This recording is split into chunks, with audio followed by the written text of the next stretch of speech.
Hey guys, I've just set up the stealth controller. This is just a real quick sort of rundown of how all of the modes work. I'm in this Holden VF-V8 today.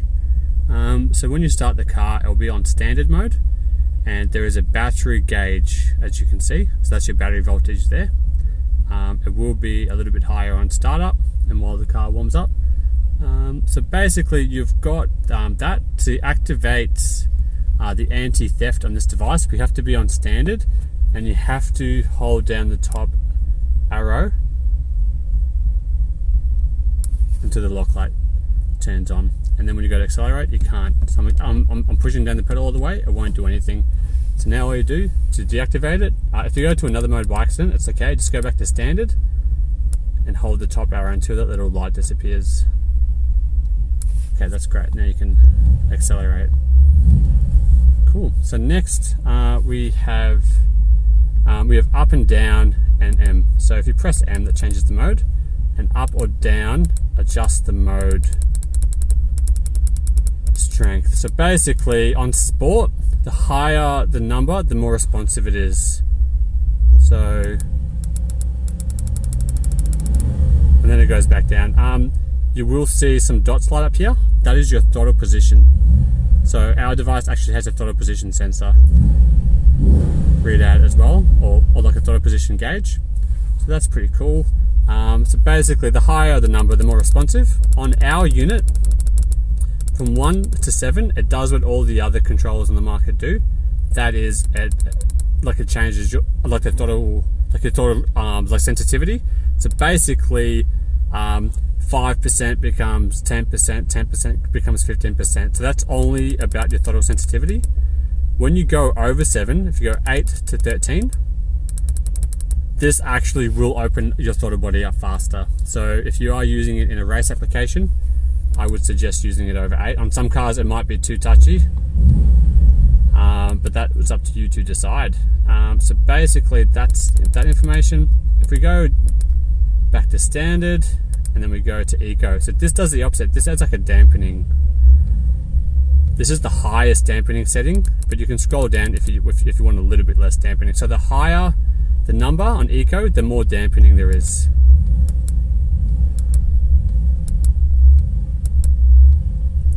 That's pretty cool. Between 1 and 6 is the auto IQ mode. This is a self-adjusting mode that will go down to eco 1, standard, and all the way from sport 1 to sport 6 depending on how you drive. So if you don't drive the car like hard around town, this will go down to maybe eco 1 or standard for fuel saving. If you need to go through a roundabout fast, or you need to drive the car like a bit faster, overtaking, whatever like you need, it will go from like your sport 1 to sport 6. So that's a pretty handy mode, and I would leave that on there if I were you, just as a daily setting. The new modes coming out soon, there's going to be an AU1, AU2 and AU3. AU2 and AU3 will be for drag racing. So like instead of starting at standard, it will start at Eco 2 to prevent wheel slip, and then we'll have another one that will start at Eco 3 to prevent wheel slip, and then it will go into the sport mode. So there are some drag racing modes coming out on this controller. If we press M again, we get SP Plus and we get U1. So basically, this is for increasing your idle RPM. To activate it, go to U1 and hold the top arrow. This is a safety thing, so we don't accidentally do it. And that will increase your RPM. The higher the number, the more RPM it's going to increase. So you can use this for jump starting. You can use this if you're doing like a bit of winching in the 4-wheel drive. If you are wanting to take off hard at the lights, you can use this mode as well.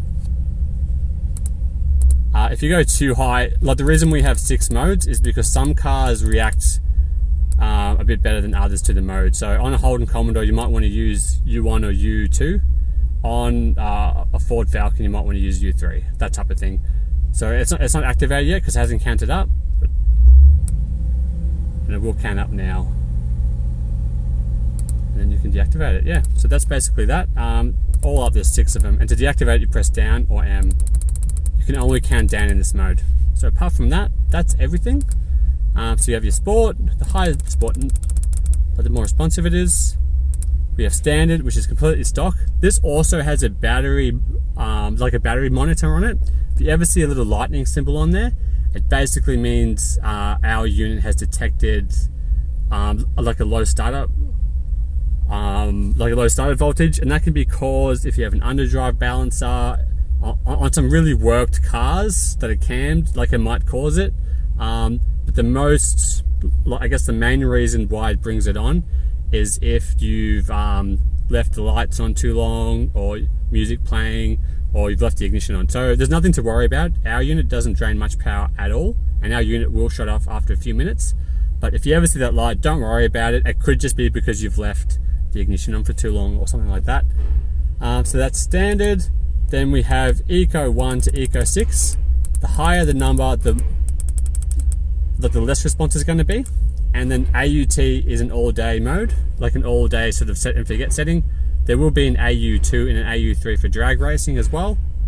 And then we have these settings, and this is your RPM increase modes for winching, for jump starting. Even if you're at a car show and you have a lumpy cam or something like that, you can adjust it a little bit just so you can hear the idle. So that's with my foot off the pedal. And if you're in a cam car, that's going to sound pretty sweet. Apart from that, guys, that's all. Thank you very much.